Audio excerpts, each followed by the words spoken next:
The Psychology of Beauty. 1. Criticism and Aesthetics. It is not so long ago that the field of literary criticism was divided into two opposing camps.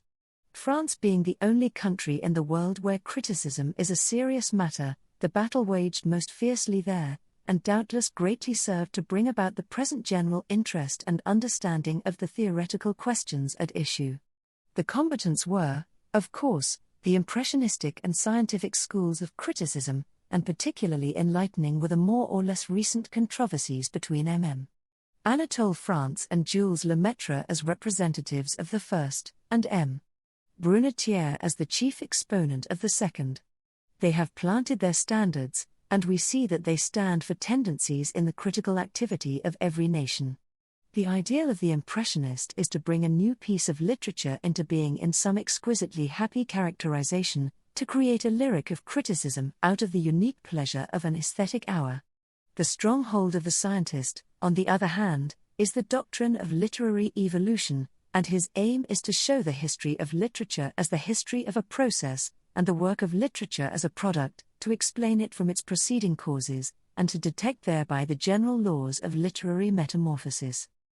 Such are the two great lines of modern criticism. Their purposes and ideals stand diametrically opposed.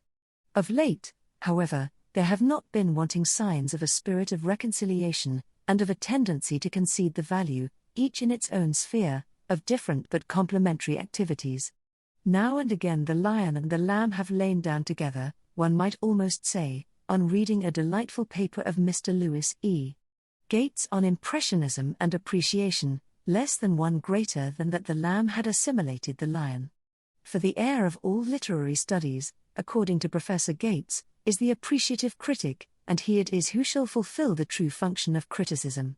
He is to consider the work of art in its historical setting and its psychological origin, as a characteristic moment in the development of human spirit, and as a delicately transparent illustration of aesthetic law. But, in regarding the work of art under all these aspects, his aim is, primarily, not to explain, and not to judge or dogmatize, but to enjoy, to realize the manifold charms the work of art has gathered unto itself from all sources, and to interpret this charm imaginatively to the men of his own day and generation. Quote from Atlantic Monthly, July, 1900. Thus it would seem that if the report of his personal reactions to a work of literary art is the intention of the Impressionist, and its explanation that of the scientist, the purpose of the appreciative critic is fairly named as the illuminating and interpreting reproduction of that work, from material furnished by those other forms of critical activity. Must, then, the method of appreciation, as combining and reconciling the two opposed views, forthwith claim our adherence? To put to use all the devices of science and all the treasures of scholarship for the single end of imaginative interpretation, for the sake of giving with the original melody all the harmonies of subtle association and profound meaning the ages have added, is, indeed, a great undertaking. But is it as valuable as it is vast? M. Brunetière has poured out his irony upon the critics who believe that their own reactions upon literature are anything to us in the presence of the works to which they have thrilled. May it not also be asked of the interpreter if its function is a necessary one? Do we require so much enlightenment, only to enjoy? Appreciative criticism is a salt to give the dull palate its full savor, but what literary epicure, what real beau lover, will acknowledge his own need of it? If the whole aim of appreciative criticism is to reproduce in other arrangement the contents, expressed and implied, and the emotional value, original and derived, of a piece of literature, the value of the end, at least to the intelligent reader, is out of all proportion to the laboriousness of the means. Reading's a joy. For me, I read. But a feeling of this kind is, after all, not a reason to be urged against the method. The real weakness of appreciative criticism lies elsewhere. It teaches us to enjoy, but are we to enjoy everything? Since its only aim is to reveal the intricate implications of a work of art, since it offers, and professes to offer, no literary judgments, having indeed no explicit standard of literary value, it must, at least on its own theory, take its objects of appreciation ready-made, so to speak, by popular acclaim. It possesses no criterion, it likes whate'er it looks on, and it can never tell us what we are not to like. That is unsatisfactory, and it is worse, it is self-destructive. 4. Not being able to reject, appreciation cannot, in logic, choose the objects of its attention. But a method which cannot limit on its own principles the field within which it is to work is condemned from the beginning, it bears a fallacy at its core. In order to make criticism theoretically possible at all, the power to choose and reject, and so the pronouncing of judgment, must be an integral part of it. To such a task the critic may lend himself without arousing our antagonism. We have no pressing need to know the latent possibilities of emotion for us in a book or a poem, but whether it is excellent or the reverse, whether we were right in being moved by it, we are indeed willing to hear, for we desire to justify the faith that is in us. If, then, the office of the judge be an essential part of the critical function, the appreciative critic, whatever his other merits, and we shall examine them later, fails at least of perfection. His scheme is not the ideal one, and we may turn back, in our search for it, to a closer view of those which his was to supersede. Impressionism, however, is at once out of the running. It has always vigorously repudiated the notion of the standard, and we know, therefore, that no more than appreciation can it choose its material and stand alone. But scientific criticism professes, at least, the true faith. Brunetière holds that his own method is the only one by which an impersonal and stable judgment can be rendered. The doctrine of the evolution of literary species is more or less explained in naming it. Literary species, Brunetière maintains, do exist. They develop and are transformed into others in a way more or less analogous to the evolution of natural types. It remains to see on what basis an objective judgment can be given. Although Brunetière seems to make classification the disposal of a work in the hierarchy of species, and judgment the disposal of it in relation to others of its own species, he has never sharply distinguished between them, so that we shall not be wrong in taking his three principles of classification, scientific, moral, and aesthetic, as three principles by which he estimates the excellence of a work. His own examples, indeed, prove that to him a thing is already judged in being classified. The work of art is judged, then, by its relation to the type. Is this position tenable? I hold that, on the contrary, it precludes the possibility of a critical judgment, for the judgment of anything always means judgment with reference to the end for which it exists.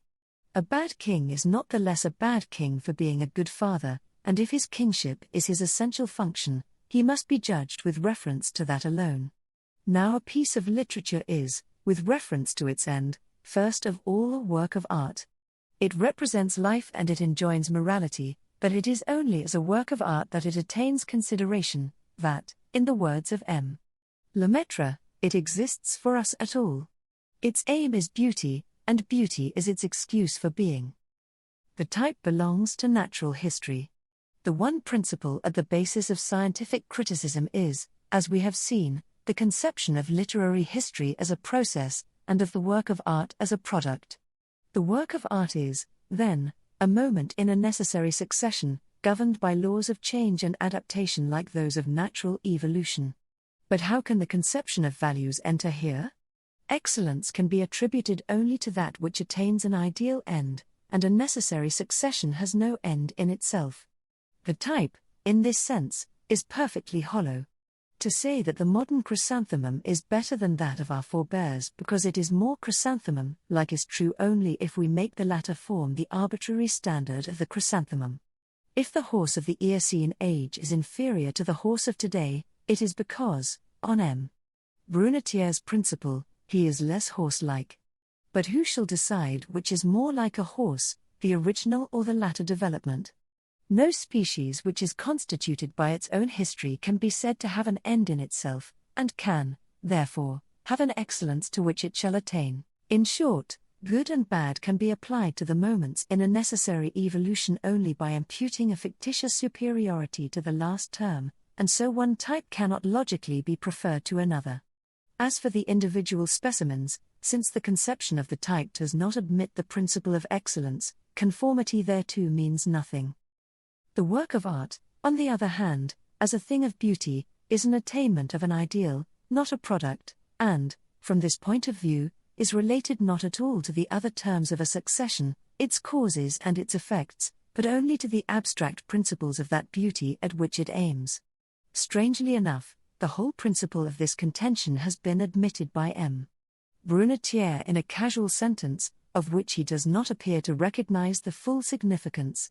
We acknowledge, of course, he says, that there is in criticism a certain difference from natural history, since we cannot eliminate the subjective element if the capacity works of art have of producing impressions on us makes a part of their definition.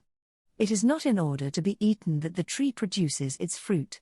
But this is giving away his whole position. As little as the conformity of the fruit to its species has to do with our pleasure in eating it, just so little has the conformity of a literary work to its genre to do with the quality by virtue of which it is defined as art. The Greek temple is a product of Greek religion applied to geographical conditions.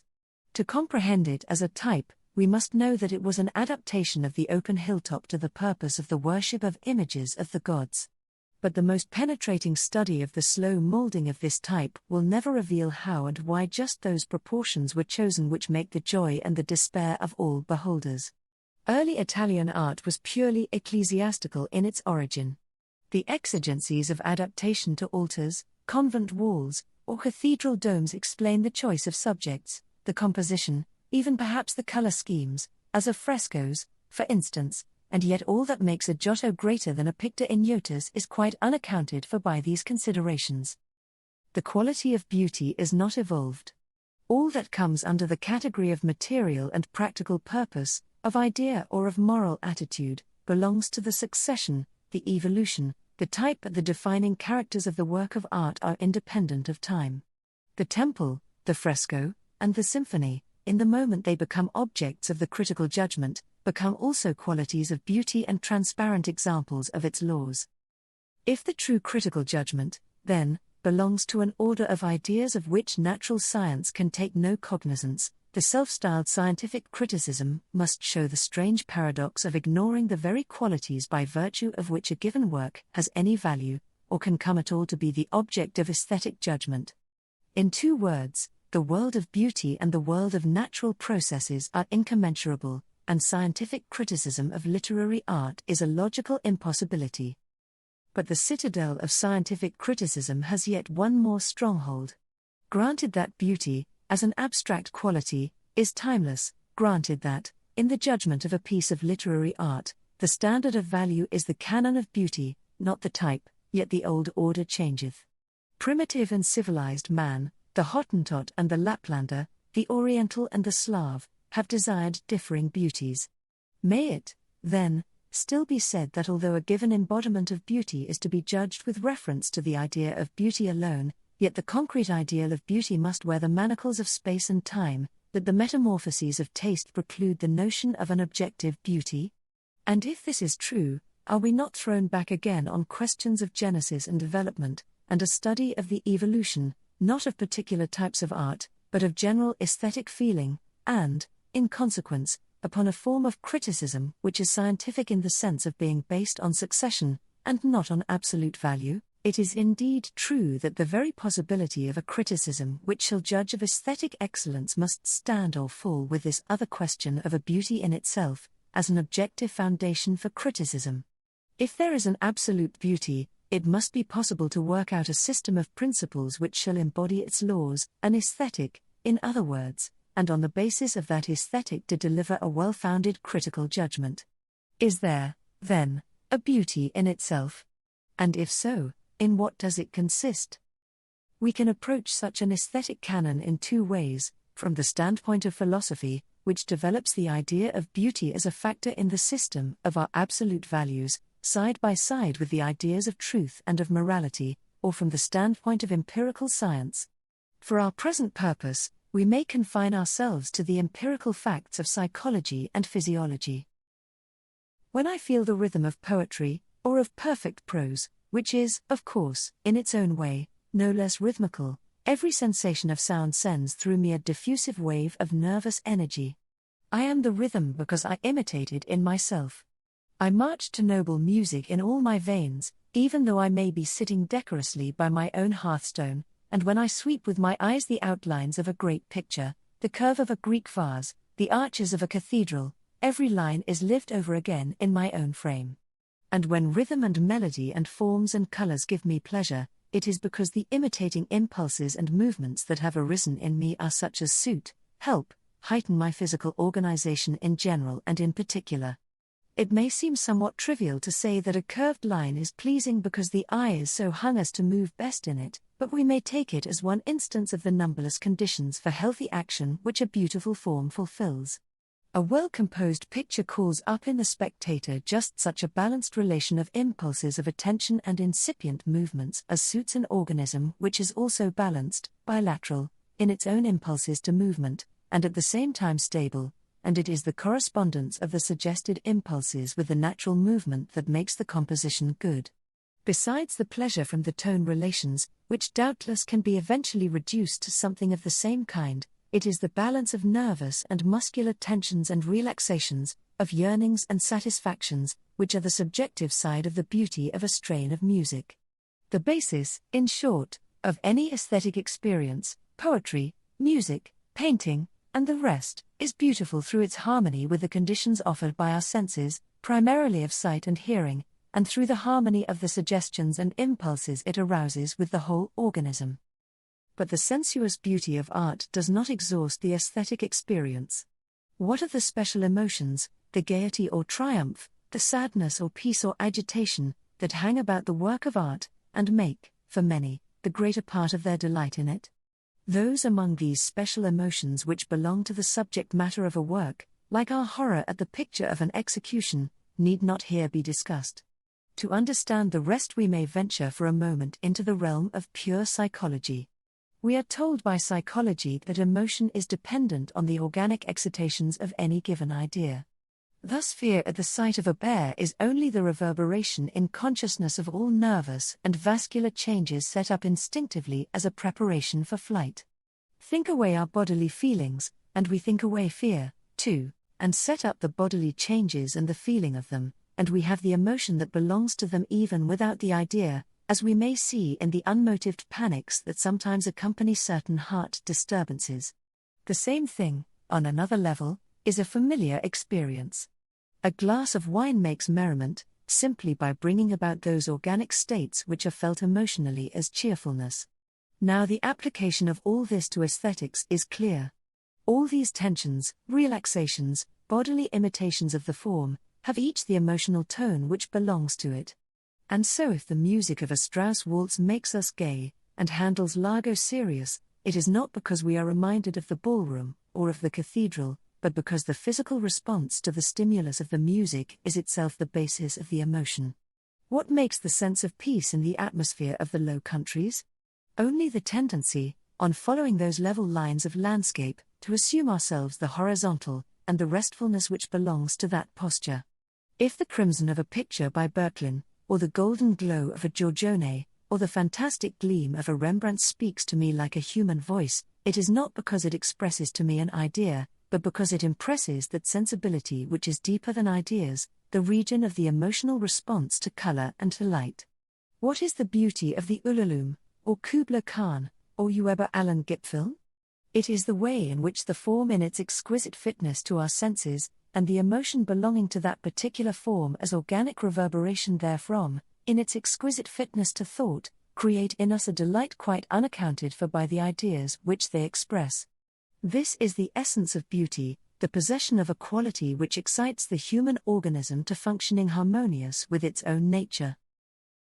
We can see in this definition the possibility of an aesthetic which shall have objective validity because founded in the eternal properties of human nature, while it yet allows us to understand that in the limits within which, by education and environment, the empirical man changes, his norms of beauty must vary, too.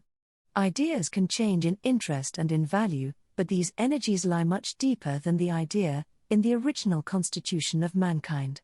They belong to the instinctive, involuntary part of our nature. They are changeless, just as the eternal man is changeless, and as the basis of aesthetic feeling they can be gathered into a system of laws which shall be subject to no essential metamorphosis. So long as we laugh when we are joyful, and weep when we are sick and sorry, so long as we flush with anger, or grow pale with fear, so long shall we thrill to a golden sunset, the cadence of an air, or the gloomy spaces of a cathedral.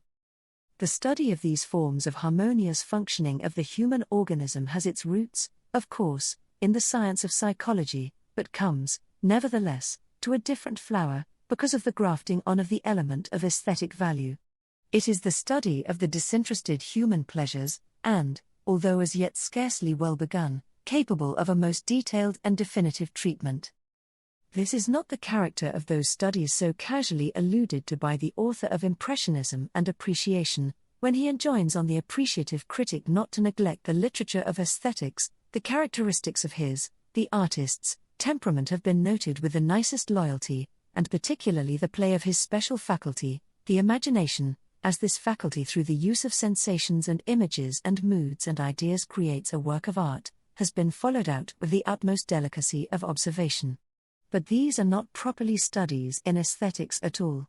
To find out what is beautiful, and the reason for its being beautiful, is the aesthetic task. To analyze the workings of the poet's mind, as his conception grows and ramifies and brightens, is no part of it, because such a study takes no account of the aesthetic value of the process, but only of the process itself. The same fallacy lurks here, indeed, as in the confusion of the scientific critic between literary evolution and poetic achievement, and the test of the fallacy is this single fact: the psychological process in the development of a dramatic idea, for instance, is, and quite properly should be, from the point of view of such analysis, exactly the same for a Shakespeare and for the Hoyt of our American farces. The cause of the production of a work of art may indeed be found by tracing back the stream of thought, but the cause of its beauty is the desire and the sense of beauty in the human heart. If a given combination of lines and colors is beautiful, then the anticipation of the combination as beautiful is what has brought about its incarnation. The artist's attitude toward his vision of beauty, and the art lover's toward that vision realized, are the same. The only legitimate aesthetic analysis is, then, that of the relation between the aesthetic object and the lover of beauty, and all the studies in the psychology of invention, be it literary, scientific, or practical invention, have no right to the other name. Aesthetics, then, is the science of beauty. It will be developed as a system of laws expressing the relation between the object and aesthetic pleasure in it, or as a system of conditions to which the object, in order to be beautiful, must conform. It is hard to say where the task of the aesthetician ends, and that of the critic begins, and for the present, at least, they must often be commingled. But they are defined by their purposes. The end and aim of one is a system of principles, of the other, the disposal of a given work with reference to those principles, and when the science of aesthetics shall have taken shape, criticism will confine itself to the analysis of the work into its aesthetic elements, to the explanation, by means of the laws already formulated, of its especial power in the realm of beauty, and to the judgment of its comparative aesthetic value. The other forms of critical activity will then find their true place as preliminaries or supplements to the essential function of criticism. The study of historical conditions, of authors' personal relations, of the literary moment, will be means to show the work of art as in itself it really is. Shall we then say that the method of appreciation, being an unusually exhaustive presentment of the object as in itself it really is therefore an indispensable preparation for the critical judgment? The modern appreciator, after the model limned by Professor Gates, was to strive to get, as it were, the aerial perspective of a masterpiece, to present it as it looks across the blue depths of the years. This is without doubt a fascinating study, but it may be questioned if it does not darken the more important issue. For it is not the object as in itself it really is that we at last behold, but the object disguised in new and strange trappings. Such appreciation is to aesthetic criticism as the sentimental to the naive poet in Schiller's famous antithesis. The virtue of the sentimental genius is to complete by the elements which it derives from itself an otherwise defective object. So the aesthetic critic takes his natural need of beauty from the object, the appreciative critic seeks a further beauty outside of the object, in his own reflections and fancies about it.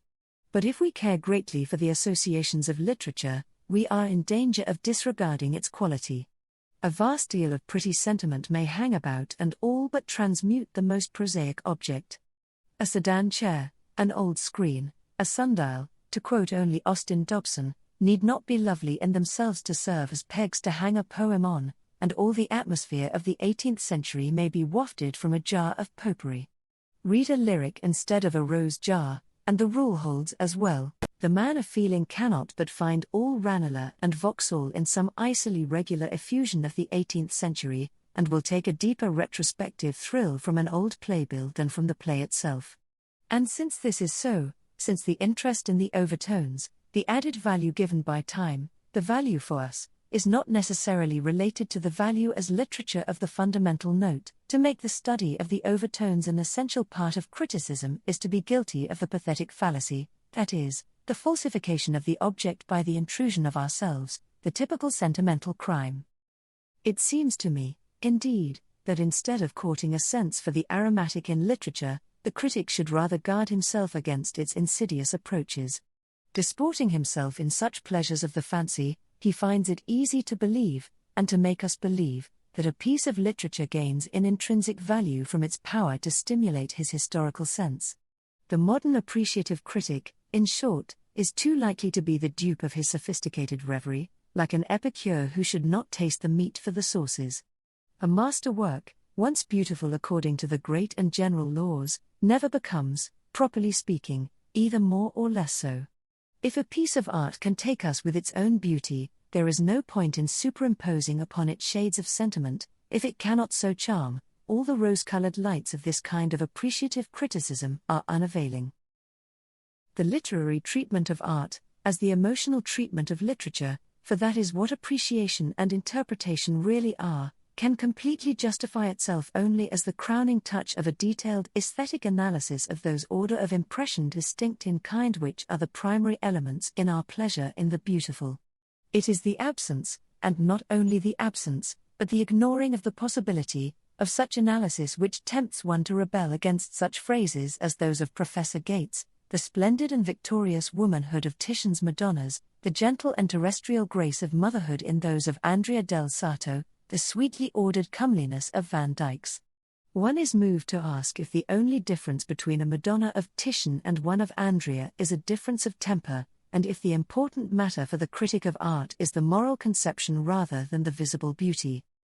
I cannot think of anything for which I would exchange the enchanting volumes of Walter Pater, and yet even he is not the ideal aesthetic critic whose duties he made clear. What he has done is to give us the most exquisite and delicate of interpretations. He has not failed to disengage the subtle and peculiar pleasure that each picture, each poem or personality, has in store for us, but of analysis and explanation of this pleasure, of which he speaks in the introduction to the Renaissance there is no more.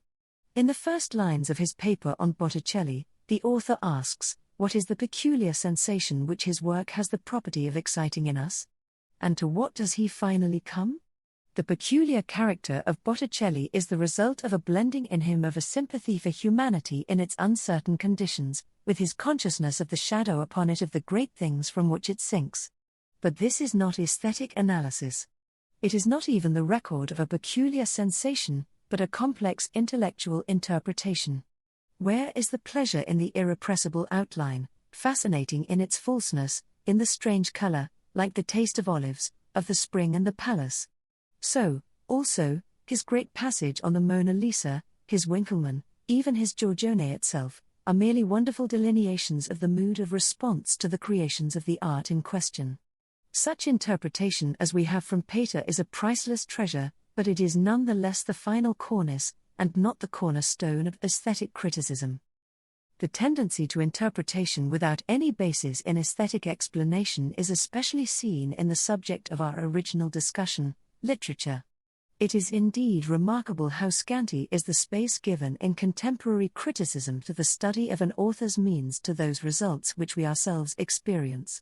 Does no one really care how it is done, or are they all in the secret, and interested only in the temperament expressed or the aspect of life envisaged in a given work?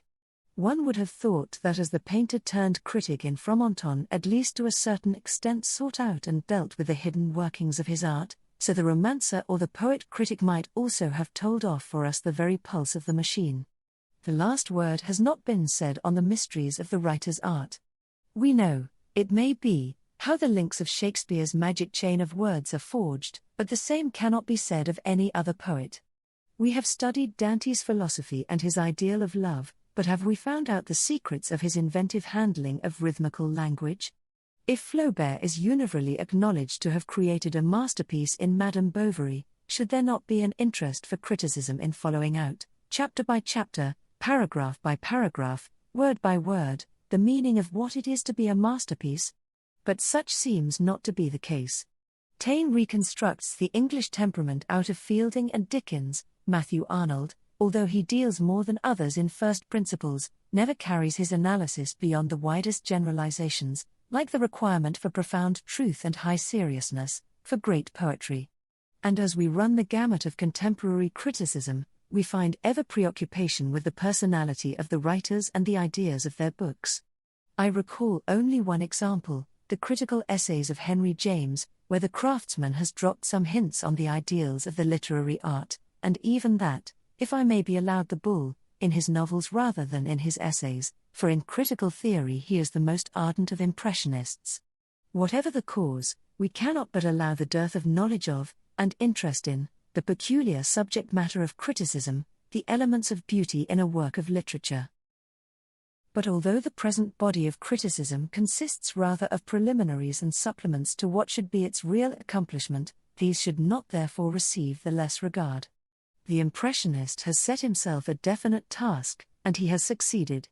If not the true critic, he is an artist in his own right, and he has something to say to the world. The scientific critic has taken all knowledge for his province, and although we hold that it has rushed in upon and swamped his distinctly critical function, so long as we may call him by his other name of natural historian of literature, we can only acknowledge his great achievements. For the appreciative critic we have less sympathy as yet, but the development of the luxurious intricacy and the manifold implications of our enjoyment may fully crown the edifice of aesthetic explanation and appraisal of the art of every age. But all these, we feel, do not fulfill the essential function. The idea of criticism is not here. What the idea of criticism is we have tried to work out, a judgment of a work of art on the basis of the laws of beauty. That such laws there are, that they exist directly in the relation between the material form and the suggested physical reactions, and that they are practically changeless, even as the human instincts are changeless, we have sought to show. And if there can be a science of the beautiful, then an objective judgment on the basis of the laws of the beautiful can be rendered. The true end of criticism, therefore, is to tell us whence and why the charm of a work of art, to disengage, to explain, to measure, and to certify it. And this explanation of charm, and this stamping it with the seal of approval, is possible by the help, and only by the help, of the science of aesthetics, a science now only in its beginning, but greatly to be desired in its full development. How greatly to be desired we realize in divining that the present dearth of constructive and destructive criticism, of all, indeed, except interpretations and reports, is responsible for the modern mountains of machine-made literature. Will not the aesthetic critic be for us a new Hercules, to clear away the ever-growing heap of formless things in book covers?